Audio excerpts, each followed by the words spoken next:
Hello दोस्तों, मैं अंकित सिंह आप सभी लोगों का विजडम हब स्टडी पर स्वागत करता हूं इस वीडियो सेगमेंट में, जिसमें हम देखते हैं यूपीएससी एमपीपीएससी से संबंधित वे प्रश्न जो कि एग्ज़ाम में आने की संभावना बना रहता है। और ये जो हम वीडियो लेकर के आते हैं ये आपके आंसर राइटिंग को लेकर के बात करता है। दोस्तों, इसी के साथ ही जो वीडियो होता है ये आपके एग्ज़ाम से संबंध तो रखता है, ये साथ में आपकी एक समझ बिल्डअप करने में, आपको जागरूक करने में भी ये वीडियो मदद करता है। तो इस वीडियो के माध्यम से मैं आप लोगों के सामने जो एमपीपीएससी का जीएस पेपर 2 होता है और यूपीएससी का जो जीएस पेपर 3 होता है, इससे संबंध रखेगा ये प्रश्न पत्र।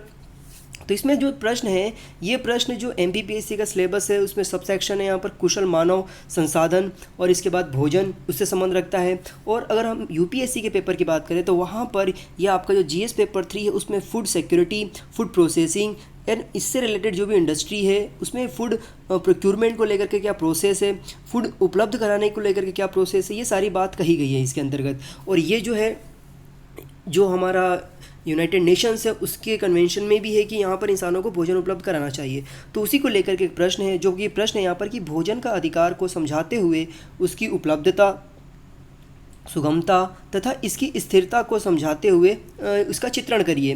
ये आपके सामने एक प्रश्न है, इसको हमें लिखना होगा। तो हम इसकी फ्रेमिंग करेंगे, समझेंगे और जागरूक होने के लिए समझने की कोशिश करेंगे किस प्रकार से फूड फॉर ऑल एक रिक्वायरमेंट, एक बेसिक नीड है।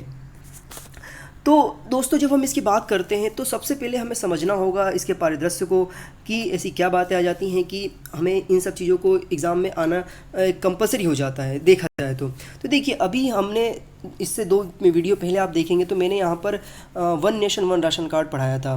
तो one nation one ration card जब मैंने पढ़ाया था तो उसमें बहुत सारी चीज़ों को मैंने मेंशन किया था। तो उसी को मैं इसकी वीडियो में आगे बढ़ाते हुए बताऊंगा कि देखिए क्या होता है कि भोजन का अधिकार अंतर्राष्ट्रीय मानव अधिकार कानून मतलब इंटरनेशनल ह्यूमन राइट्स द्वारा स्थापित एक सिद्धांत है। यह सदस्य राज्य के जो खाद्य सुरक्षा के अधिनियम है, जो अधिकार है उसको सम्मान, संरक्षण और पूर्ति हेतु दायित्व का निर्धारण करता है।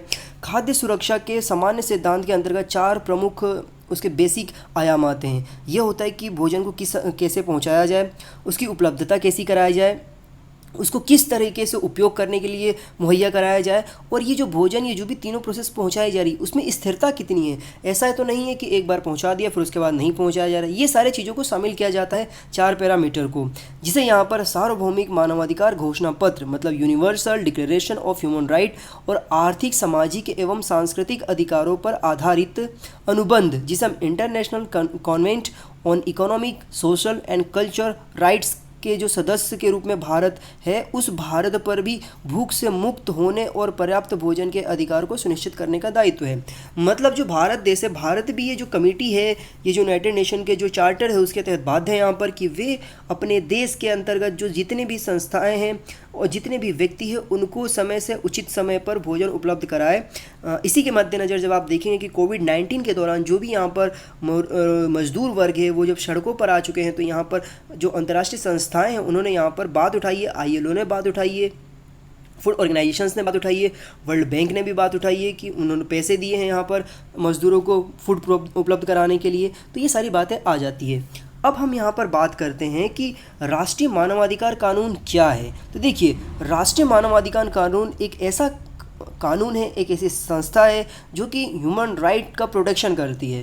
यहीं पर आप देखेंगे कि 10 दिसंबर 1948 को संयुक्त राष्ट्र संघ की सामान्य सभा, जिसे यहाँ पर जनरल असेंबली कहते हैं, द्वारा मानव अधिकारों को सार्वभौम घोषणा को स्वीकृत और घोषित किया गया। इस घोषणा से राष्ट्रों को मानवाधिकारों के संबंध में न केवल प्रेरणा और मार्गदर्शन प्राप्त हुआ, बल्कि वे इन अधिकारों को अपने संविधान या मानव अधिकार या अधिनियम के द्वारा मान्यता देने तथा क्रियान्वित करने के लिए अग्रसर भी हुए। तो देखिए यहाँ पर दोस्तों, जब हम भारत का संविधान पढ़ते हैं तो वहाँ पर आप देखते हैं कि आर्टिकल 12 से लेकर के 35 तक आपको बहुत सारे विशेष प्रकार के अधिकार प्राप्त हैं। तो ये जो अधिकार प्राप्त है ना, ये इसी मानव अधिकार के तहत यहाँ पर आया गया है। तो संयुक्त राष्ट्र के जो अनुच्छेद 25 के अनुसार प्रत्येक व्यक्ति को ऐसे जीवन स्तर को प्राप्त करने का अधिकार है और उसके परिवार को स्वास्थ्य एवं कल्याण रहने के लिए पर्याप्त है। इस प्रकार के उसके जीवन जीने का उसके पूर्णतः अधिकार है। फिर इसके अंतर्गत खाना, कपड़ा, मकान, चिकित्सा संबंधी सुविधाएं और आवश्यक सामाजिक सेवाओं को भी इसमें शामिल किया गया है। फिर यहाँ पर सभी को बेकारी, देखिए दोस्तों, बेकारी का मतलब ये होता है कि जो व्यक्ति जिसकी जो जितनी योग्यता है अगर उसकी योग्यता के अनुसार कोई कार्य देने में सरकार सक्षम नहीं हो रही है तो इस कंडीशन में वो व्यक्ति घर पे रहता है, तो इसे यहाँ पर बेकारी कहा जाता है। फिर असमर्थता, वैधस्य, बुढ़ापे या अन्य ऐसी किसी परिस्थिति में आजीविका का साधन ना होने पर जो उसके काबू के बाहर हो, सुरक्षा का अधिकार प्राप्त होता है। फिर यहाँ पर इसके अनुसार जच्चा और बच्चा मतलब माता और जो उसके बच्चे होते हैं उसकी बात की जा रही है, को खास सहायता एवं सुविधा प्राप्त करने का अधिकार है। प्रत्येक बच्चे को, चाहे वह विवाहित माता का हो या फिर अविवाहित माता से वो जन्म लिया हो, दोनों कंडीशन में सामाजिक उसकी जो सुरक्षा है, संरक्षण करने का अधिकार प्राप्त होता है। ये बात आपको विशेष रूप से ध्यान रखनी है। नहीं तो हमारे समाज में क्या होता है कि अगर कोई लड़की है, यदि उसके कोई बच्चा उत्पन्न हो जाता है, उसकी शादी नहीं होता है, तो यहाँ पर हम देखने में आता है भारत में कि उसको बहुत ज़्यादा हीन भावना से देखा जाता है। लेकिन जो यूनाइटेड नेशन का जो मानवाधिकार कानून है उसमें ये सब बातें कही गई है कि चाहे वो बच्चा विवाहित माता से उत्पन्न हुआ हो या फिर अविवाहित माता से उत्पन्न हुआ हो, उसके जो सामाजिक अधिकार है उसे संरक्षित रखना उस राज्य मतलब उस देश की जिम्मेदारी है। फिर यहाँ पर उपलब्धता से पहुंच तक, इससे क्या तात्पर्य होता है? तो देखिए दोस्तों, उपलब्धता से पहुंच तक से तात्पर्य ये है कि भारत में खाद्य सुरक्षा के मुद्दे को 2 पीढ़ियों में विभाजित किया जा सकता है। इस संबंध में किया गया है कि सीमांकन सटीकता से बहुत दूर, जो इस बात को इंगित करता है कि किस प्रकार समय के साथ खाद्य सुरक्षा के विभिन्न तत्वों को दिए जाने का महत्व परिवर्तित करता है। फिर यहाँ पर जैसा कि हम सभी जानते हैं कि स्वतंत्रता के बाद लगभग 2 वर्षों या कई वर्षों तक भारत में जो अनाज की जो समस्या थी वो उत्पन्न होती रही थी, क्योंकि भारत बहुत ही ज़्यादा अशांत था उस समय। युद्ध हो रहे थे, इंटरनल प्रॉब्लम्स भी चल रही थी। उसी चीज़ को लेकर के यहाँ पे जो कई बार फेमाइन भी आए थे। आप 1947-48 में देखेंगे तो बंगाल में एक बहुत ही भयंकर तरीके से अकाल आया हुआ था। तो उन्हीं अकालों के कारण क्या हुआ कि जो खाद्य की समस्याएं थी वो बहुत ज़्यादा उत्पन्न हो गई, बहुत विकट परिस्थिति आ गई थी। तो भूख को अपर्याप्त खाद्य उत्पादन का जो पर्याप्त माना जाता था वो नहीं हो पा रहा था। फिर यही कारण था कि 1974 में एक विश्व खाद्य सम्मेलन मतलब वर्ल्ड फूड कॉन्फ्रेंस द्वारा उत्पादन के संदर्भ में खाद्य सुरक्षा को परिभाषित किया गया। ये बताया गया 1974 में WFC के द्वारा कि खाद्य सुरक्षा क्या होता है, परिभाषित किया गया। फिर WFC के अनुसार विश्व खाद्य आपूर्ति को हर समय पर्याप्त उपलब्धता की ही खाद्य सुरक्षा होती है। मतलब ये कहा गया उसके परिभाषा में कि जब कभी भी यहाँ पर ये मान के चला जाएगा कि यहाँ पर भोजन की उपलब्धता पर्याप्त है, उसी कंडीशन में यहाँ पर खाद्य सुरक्षा को माना जाएगा। ये उसके परिभाषा में डिफाइन की गई। फिर स्पष्ट रूप से इस समय इस सभी परिस्थितियों ने भारत को खाद्य उत्पादन की दर में बढ़ोतरी करने के लिए विवश किया, क्योंकि हम देख रहे थे बहुत ज़्यादा यहाँ पर फेमाइन था, अकाल था, लोगों के पास भोजन नहीं था और परिभाषा ये थी कि भोजन उपलब्ध कराना आवश्यक है। तो इसी मद्देनज़र खाद्य सुरक्षा सुनिश्चित करने के लिए भारत ने हरित क्रांति को शुरू करने का विकल्प सुदृढ़ किया। फिर क्या हुआ कि इससे लेकर के कई निर्णय लिए गए। उस निर्णय को देखा जाए तो अजीब स्थिति में जन्म लिया था। जैसे कि क्या हुआ था कि उस समय देश में बहुत ही ज़्यादा तरीके से हम प्रभावित थे, ना गेहूँ था ना ही हमारे पास चावल था। तो यहाँ पर PL420 नाम के एक एग्रीमेंट किया गया था। उसके तहत यहाँ से अमेरिका से रेड गेहूँ मंगाए गए थे, वीट मंगाई गई थी। तो इन्हीं सारी चीज़ों को देखते हुए यहाँ पर बहुत ही ज़्यादा प्रॉब्लम्स क्रिएट हुई थी। फिर भारत को यहाँ पर जो हरित क्रांति है वो हरित क्रांति स्टार्ट करनी पड़ी। चलिए मुझे आप बताइए कि हरित क्रांति जो है वो किस वैज्ञानिक के द्वारा उसे अपनाया गया, किस वैज्ञानिक के द्वारा शोध किया गया, उनके नाम आपको कमेंट सेक्शन में लिखना है। फिर यहाँ पर देखिए वर्तमान की जो खाद्य सुरक्षा की जो स्थितियाँ हैं उसको समझने के लिए हमें कई संदर्भों में जाना पड़ेगा। जैसे कि हमें वर्तमान में क्या होता है कि 1980 और 1990 के दशक की 2 घटनाओं को ने प्रदान किया। जैसे कि सर्वप्रथम जब सुप्रीम कोर्ट ने नाटकीय रूप से उन अधिकारों के दायरों को विस्तार करने का निर्णय लिया जो कि नागरिक को राज्य के खिलाफ दावा करने में सक्षम बनाते हैं। हालांकि जो भोजन है, भोजन के अधिकार को स्पष्ट रूप से कहीं पर भी परिभाषित नहीं किया गया है, तथापि इसमें मानव गरिमा के अधिक अभिन्न अंग के रूप में मूल अधिकारों में भोजन का उल्लेख किया गया है। दूसरी घटना पहुंच की समस्या के स्थान पर अब उपलब्धता की समस्या मुख्य रूप से मुद्दा बनकर उभरी हुई है। तो देखिए यहाँ पर अभी जैसे कोविड-19 हो रहा है, तो आपने देखा होगा, मैंने आपको पिछले वीडियो में बताया one nation one ration card, ये उसी का नतीजा है। क्या है यहाँ पर पहुँच की जगह उपलब्धता। क्या हो रहा है यहाँ पर कि उपलब्धता नहीं कराई जा पा रही है। पहुँच तो हो जाएगा लेकिन उपलब्धता नहीं हो पा रही, इसीलिए लोग यहाँ पर सड़कों पर आ गए, सुप्रीम कोर्ट को आना पड़ा। सुप्रीम कोर्ट ने फिर बोला है कि यहाँ पर one nation one ration card जो कि पॉलिसी है उसे जल्दी से लेकर के आया जाए ताकि लोगों को समय से भोजन उपलब्ध कराया जा सके, ये बोला गया। तो ये वही समस्या सामने बनकर आई है जिसकी हमने बात करी है। फिर यहाँ पर दोस्तों मैंने ये जो टॉपिक है जैसे कि राष्ट्रीय खाद्य सुरक्षा अधिनियम 2013 मैंने पिछले वीडियो में भी बताया है आप लोगों को, फिर भी एक छोटा सा रिकॉल करा देता हूँ मैं। तो देखिए, राष्ट्रीय सुरक्षा कानून एक ऐसा अध्यादेश है जो कि 2013 में लेकर के आया गया था। इसके तहत ये है कि इस विधेयक के तहत गरीब हो अमीर हो सबकी बात यहाँ पर कही गई है, मतलब व्यक्ति को यहाँ पर अनाज उपलब्ध कराने की बात कही गई है। इस कानून के तहत क्या होगा कि 2 रुपये किलो में गेहूँ उपलब्ध कराया जाएगा, 3 रुपये किलो में यहाँ पर चावल उपलब्ध कराया जाएगा, ये इसके अंतर्गत बात कही गई है। फिर समाज के जो अति निर्धन वर्ग होता है, जैसे कि हम BPL कहते हैं, बिलो पॉवर्टी लाइन जिसे हम कहते हैं, उसके अंतर्गत क्या होगा कि हर महीने अंत्योदय अन्न योजना के तहत यहाँ पर कुछ खाने की मतलब अनाजों में सब्सिडी दी जाएगी। और उस सब्सिडी के तहत यहाँ पर जैसे मैंने आपको बताया कि 2 रुपये किलो में यहाँ पर गेहूँ, 3 रुपये किलो में यहाँ पर चावल और कुछ मोटे अनाज उनको दिया जाएगा प्रति व्यक्ति। फिर पूरे देश में यह कानून लागू होने के बाद क्या होगा कि 81.34 करोड़ लोगों को 2 रुपये प्रति किलो की दर से यहाँ पर गेहूँ और चावल 3 रुपये प्रति किलो की दर से यहाँ पर उपलब्ध कराया जाएगा। फिर यहाँ पर जब हम बात करते हैं तो 1980 से 1990 के दशक में क्या था कि खाद्य सुरक्षा का एक दूसरा पक्ष सामने आया, जिसके अनुसार खाद्य आपूर्ति में वृद्धि पर ध्यान दिया जाने के बाद भी भूख को कम करने में भारत सफल नहीं हो पाया था। इसलिए हम देखते हैं कि हमारे देश में बहुत ज़्यादा ऐसे विदेशी जो संस्थाएं वो ब्लेम लगाती हैं कि हमारे देश में बहुत ज़्यादा भूखमरी है।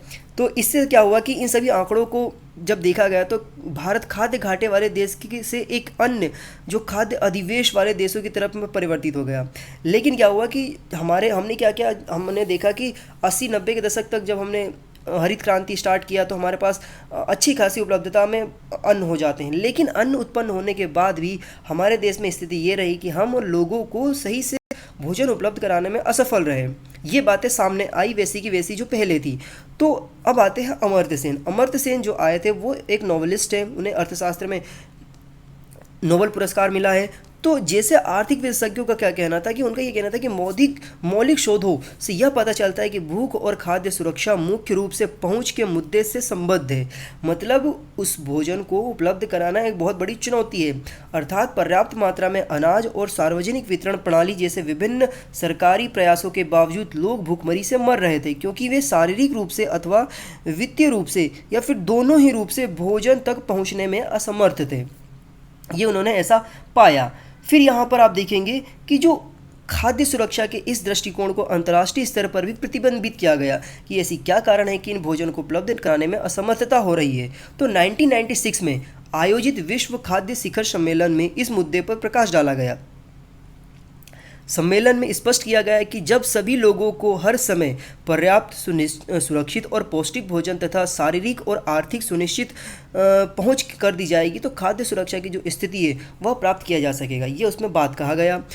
फिर यहाँ पर वर्ष 2001 में एक मामला प्रकाश में आया था जब यहाँ पर People's Union for Civil Liberties द्वारा दाखिल एक मामले में सुप्रीम कोर्ट ने क्या कहा, सुप्रीम कोर्ट ने ये बोला उसमें कि भोजन के अधिकार के रूप में एक मौलिक अधिकार को प्रस्तुत करते हुए संविधान के जीवन अधिकार के साथ बढ़ा दिया। मतलब इसको यहाँ पर आर्टिकल 21 के साथ इसको जोड़ दिया, राइट टू फूड, मतलब यहाँ पर भोजन के अधिकार को यहाँ पर उसने जोड़ दिया 2001 में। आपको ये याद रखना है, केस याद रखिए, People's Union for Civil Liberties. इसके बाद कोर्ट द्वारा जारी आदेशों और निर्देशों के परिणाम स्वरूप वर्ष 2013 में राष्ट्रीय खाद्य सुरक्षा अधिनियम मतलब national food security act NFSA लेकर के आया गया। तो 2001 में फैसला दिया गया, उसको लाने में 13 वर्ष हो गए। हम देख सकते हैं कितनी स्लो प्रोसेस चली यहाँ पर। इस बीच में पता कितने लोग यहाँ पर भूखे प्यासे रह करके उन्होंने अपने जान गंवाया होगा, जिसके अंतर्गत सभी भारतीयों को मात्रात्मक भोजन के अधिकार की गारंटी प्रदान की जाती है 2013 कानून के तहत।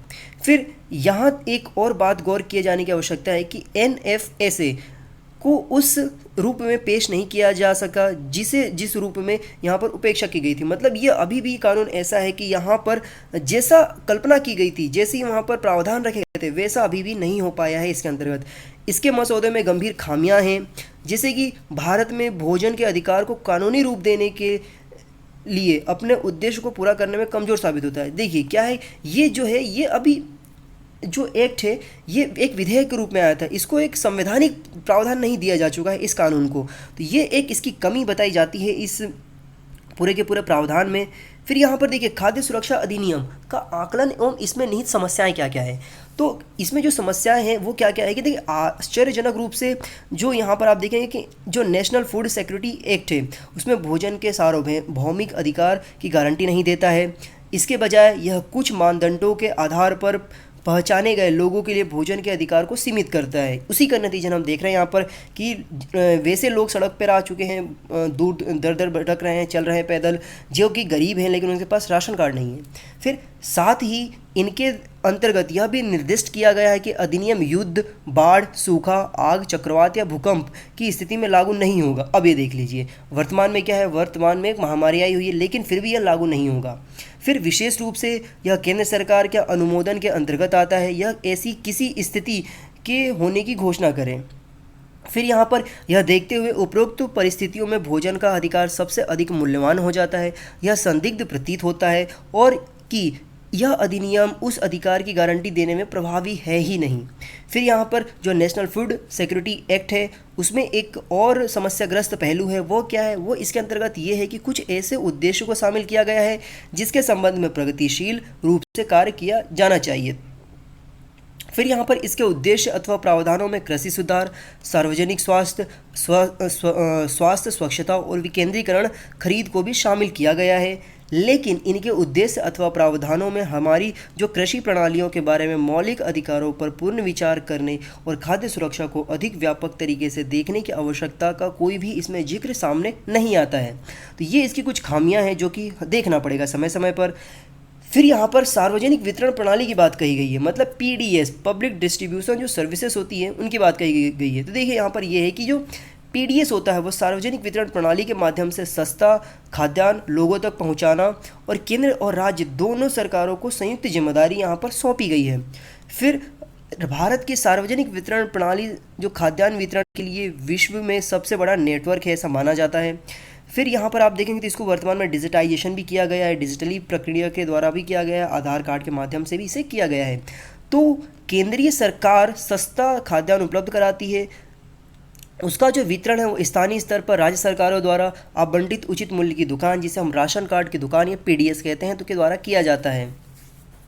फिर यहाँ पर जो बहुत सारी चीज़ें हैं जो कि डीबीटी के माध्यम से होता है, जैसे प्रत्यक्ष लाभ हस्तांतरण, ये किस प्रकार से इसमें जुड़ जाता है ये भी हम समझते हैं। देखिए मूल रूप से यह योजना उस धन का दुरुपयोग रोकने के लिए की जाती है जिसमें किसी भी सरकारी योजना के लिए लाभार्थी तक जो पैसा है वो पहुंचाने के लिए जो बिचौलिए आ जाते हैं, भ्रष्टाचारी लोग आ जाते हैं, उसको यहाँ पर रोकने के लिए किया गया है। तो देखिए दोस्तों, आपने एक बहुत ही प्रसिद्ध एक वक्तव्य सुना होगा जो कि राजीव गांधी जी के द्वारा कहा गया है कि सरकार के द्वारा यदि 1 रुपये भेजा जाता है तो मुश्किल से 15 पैसा ही उस व्यक्ति के पास पहुंचता है जिसे के लिए उस पैसे को वहां से भेजा जाता है। ये उनने बात कही थी। तो उसी के लिए यहाँ पर जो डीबीटी है, डायरेक्ट बेनिफिट ट्रांसफ़र, ये एक बहुत ही बड़ा आज के समय देखा जाए तो एक ऐसा इंस्ट्रूमेंट बन कर के आया है सरकार के सामने कि इसके माध्यम से सरकार डायरेक्टली यहाँ पर पैसा वहाँ पे लोग जो होते हैं लाभार्थी जो लोग हैं उसके अकाउंट में यहाँ पर डाल दिया जाता है। तो यही उसकी बात की जा रही है। तो डीबीटी से जुड़ी सबसे बड़ी विशेषता ये है कि इस पर किसी भी बिचौलिए के बीच में हस्तक्षेप नहीं होता है। डायरेक्ट यहाँ पर जहाँ से पैसा डाला जाता है, चाहे केंद्र से डाला जाए या राज्य से डाला जाए, वह पैसा उस संबंधित व्यक्ति के खाते में चला जाता है। इस योजना के तहत क्या होता है कि जो भी लाभार्थी होता है उसको जो भी सब्सिडी मिलनी होती है, विशेष प्रकार की उसके भुगतान करने होते हैं, वो बैंक के माध्यम से उसके अकाउंट में वो पैसे का भुगतान कर दिया जाता है। फिर यहाँ पर देखा जाए तो इसमें बहुत सारे सुधार जो हुए हैं। इसके अंतर्गत राज्य और राष्ट्रीय स्तर पर जो कानून है उसकी जो नीतियाँ हैं कहीं परिवर्तन किए गए, वो भी बाकायदा किया गया है। फिर यहाँ पर आप देखेंगे प्रगतिशील प्राप्ति के दायित्व के रूप में वर्णित करने से विपरीत जो परिणाम सामने आएंगे उसके परिणाम स्वरूप जहाँ पर ये हम देखेंगे कि जो नेशनल फूड सिक्योरिटी एक्ट है उसमें वर्णित जो भी आवश्यक यहाँ पर कार्यवाहियाँ हैं उसको करने में यहाँ पर जो एक राज्य दूसरे राज्य या देश है वो एक दूसरे को यहाँ पर मदद करते हुए दिखाई देते हैं। फिर ये सारी इसमें बहुत सारी चीज़ें रखी गई है। फिर इन्हीं के साथ साथ यहाँ पर दोस्तों देखेंगे जो तीसरी पीढ़ी खाद्य सुरक्षा कानून क्या है। तो देखिए तीसरी पीढ़ी खाद्य सुरक्षा कानून की जब हम बात करते हैं तो यहाँ पर सामने ये आता है कि यहाँ पे एक तो आप आपके ऊपर का जो एक पीढ़ी है वो आपके बाद की पीढ़ी, मतलब 3 पीढ़ी की यहाँ पर बात की जाती है। तो इसका मतलब ये होता है कि अंततः यह कहना गलत नहीं है कि जो नेशनल फूड सिक्योरिटी एक्ट है के अंतर्गत पहुँच, उपलब्धता और यहाँ तक कि सामंजस्य रूप से जो उपयोगी मुद्दे हैं उसको सही तरीके से संबंधित किया गया है। इसके तहत यहाँ पर देखे जाएंगे कि जो खाद्य आपूर्ति की जो स्थिरता है उसको कई हद तक सुलझाया जा चुका है या सुलझाने की कोशिश की जा रही है। इसमें क्या हो जाता है कि इसमें जो तीसरी पीढ़ी जो खाद्य सुरक्षा के प्रावधान है उसको यहाँ पर बहुत ही अच्छे तरीके से प्राकृतिक चाहे आपदा हो या फिर जलवायु अनुकूल समस्याएं हो या आज के समय की जो यहाँ पर आप देख रहे हैं पैंडेमिक हो, महामारी हो, उस समय भी यह बहुत ज़्यादा प्रासंगिक हो जाता है। फिर यहाँ पर हम देखेंगे कि ये सारी जो समस्या है, इन समस्याओं के बाद जब हम आज के निष्कर्ष पे आते हैं, कंक्लूजन पे आते हैं, तो हम इसको किस तरीके से कंक्लूड करेंगे।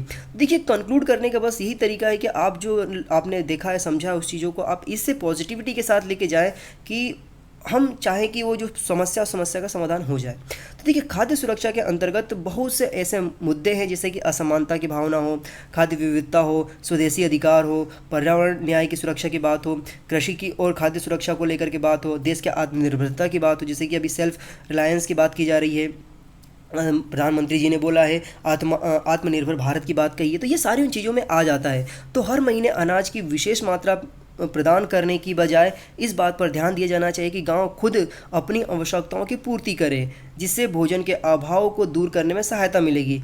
पूर्वोत्तर भारत को खाद्य उत्पादन में सक्षम बनाने के लिए रणनीतिक योजनाएं और उसके समुचित कार्यान्वयन की आवश्यकता है।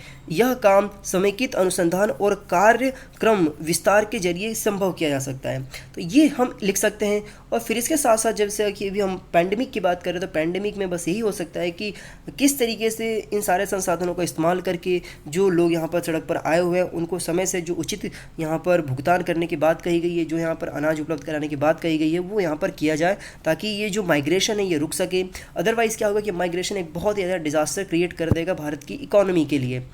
तो दोस्तों, इस वीडियो के माध्यम से मैंने आप लोगों को समझाने की कोशिश किया कि किस तरीके से यहाँ पर जो फूड फॉर ऑल की बात की जाती है, भोजन के अधिकार की बात की जाती है, वह एक सार्वभौमिक अधिकार है जो कि यहाँ पर राज्य की, सेंटर की जिम्मेदारी है कि वह व्यक्ति को भोजन उपलब्ध कराए। अब आपके क्या विचार हैं, हमारी सरकारें कितनी सफल हो पाती हैं, कितनी नहीं हो पाती, आप अपने विचार को मेरे कमेंट सेक्शन में दीजिए। हम बाकायदा इस पर डिस्कशन क्रिएट करना चाहते हैं। और दोस्तों, मैं आप लोगों को एक और सजेशंस दूंगा कि ये जो वीडियो आप मेरा देखते हैं इसे आप 1.5 या 1.75 की स्पीड पर देखें तो आपको और भी ज़्यादा इसका समय बच जाएगा। चूँकि मुझे रिकॉर्डिंग करना पड़ता है तो मैं एक बहुत ही आराम तरीके से रिकॉर्ड करता हूँ। तो आप अपने समय को बचाइए, इसकी स्पीड बढ़ाइए और इसके बार बार सुनिए। और इसकी पीडीएफ प्राप्त करना चाहते हैं तो आप मेरा Telegram channel wisdom hub study पर जाइए, वहाँ से जाकर के आप पीडीएफ प्राप्त कर सकेंगे। फेसबुक पर पेज है अंकित सिंह अनअकैडमी, वहाँ पे जाइए, उसे लाइक करिए, वहाँ पे आप बहुत सारी अपडेट्स इन्फॉर्मेशन प्राप्त करते रहेंगे। इंस्टाग्राम पर विजडम हब स्टडी के नाम से एक पेज है, उसे भी जाकर के लाइक करिए, वहाँ पे भी आप डिफरेंट टाइप के इन्फॉर्मेशन, करंट अफेयर प्राप्त करते रहेंगे। तो चलिए फिर से मुलाकात होगी। Have a good day. जय हिंद, जय भारत।